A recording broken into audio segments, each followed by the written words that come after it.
Why does drug trafficking shift from Colombia to Ecuador? The global phenomenon of drug trafficking has long been associated with Colombia, a country that has historically played a central role in the production and distribution of illicit drugs, particularly cocaine.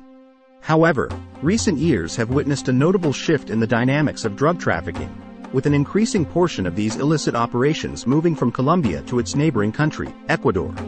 This transition has garnered attention from policymakers, law enforcement agencies, and analysts alike, prompting a closer examination of the factors driving this shift.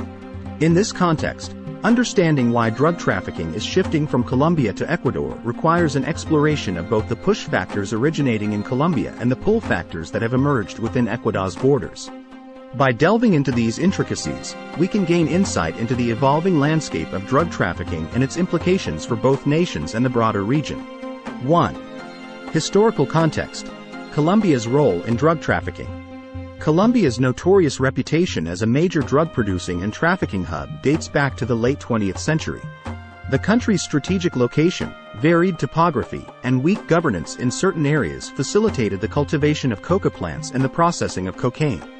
The rise of powerful cartels, such as the Medellin and Cali cartels, solidified Colombia's position as the primary source of cocaine for global markets. The government's efforts to combat drug production through eradication and interdiction programs, coupled with the dismantling of major cartels, initially appeared to curb the trade. However, these actions also led to unintended consequences, ultimately contributing to the shift in drug trafficking patterns. 2. Push factors. Colombia's evolving strategies and state responses. One crucial push factor driving the shift from Colombia to Ecuador is the Colombian government's increased efforts to combat drug production. In response to international pressure and internal concerns, Colombia has escalated its eradication and interdiction campaigns. This has led to the displacement of coca cultivation and cocaine processing to more remote areas, such as the Amazon rainforest and border regions with Ecuador. The difficulty of accessing these regions, combined with the existing economic challenges, weak governance, and inadequate law enforcement presence, makes them ideal environments for drug trafficking operations.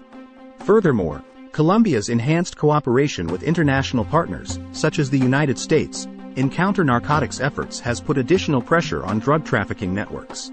This collaboration has resulted in the capture or elimination of key cartel leaders and the seizure of large quantities of illicit drugs and assets. As a result, drug traffickers seek safer and less scrutinized routes and locations, which have been found in Ecuador. Subscribe if you like this video so far. 3. Pull factors.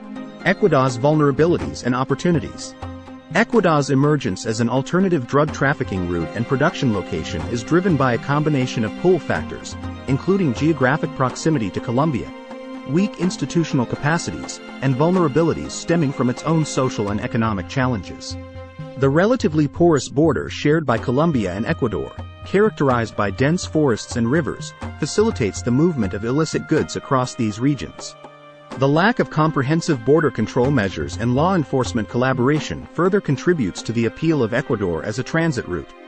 The allure of operating in Ecuador is further enhanced by the country's governance gaps and underdeveloped infrastructure in certain areas. The lack of state presence and limited resources in remote regions provide fertile ground for drug trafficking organizations to establish safe havens for production and transit. Additionally, the availability of cheap labor and resources for coca cultivation, coupled with reduced law enforcement scrutiny, makes Ecuador an attractive alternative to Colombia. 4. Economic impact and social consequences. The shift of drug trafficking from Colombia to Ecuador has profound economic and social consequences for both nations. Colombia, while making commendable efforts to curb drug production, must now grapple with the displacement of illicit activities to its neighbor. This shift has the potential to exacerbate rural poverty and instability, as drug-related violence and criminal enterprises proliferate. Additionally, the burden on Ecuador's already fragile institutions, as well as the potential for increased violence and corruption, threatens the country's overall stability and development. Conclusion. The shifting landscape of drug trafficking from Colombia to Ecuador is a complex phenomenon driven by a combination of push and pull factors. Colombia's efforts to combat drug production and trafficking have resulted in the displacement of these activities to Ecuador's remote regions. The neighboring country's vulnerabilities, such as weak governance and inadequate law enforcement presence, have created an environment conducive to drug trafficking operations. The consequences of this shift are far-reaching, impacting both nations' security, economy, and social fabric. Addressing this issue requires not only national efforts but also regional cooperation to effectively counter the evolving dynamics of drug trafficking in Latin America. Thank you for joining me in this exploration of the shifting landscape of drug trafficking from Colombia to Ecuador. The complex interplay of factors behind this transition highlights the evolving nature of illicit activities and their impact on these nations. If you found this discussion informative and thought-provoking, don't forget to give this video a thumbs up and leave a comment below. I'm eager to hear your thoughts on this pressing issue and the potential consequences it holds. Stay tuned for more insightful content, and make sure to subscribe to our channel for regular updates on topics that matter. Your engagement and feedback play a crucial role in fostering meaningful conversations. Thank you for being a part of this community of learners and thinkers.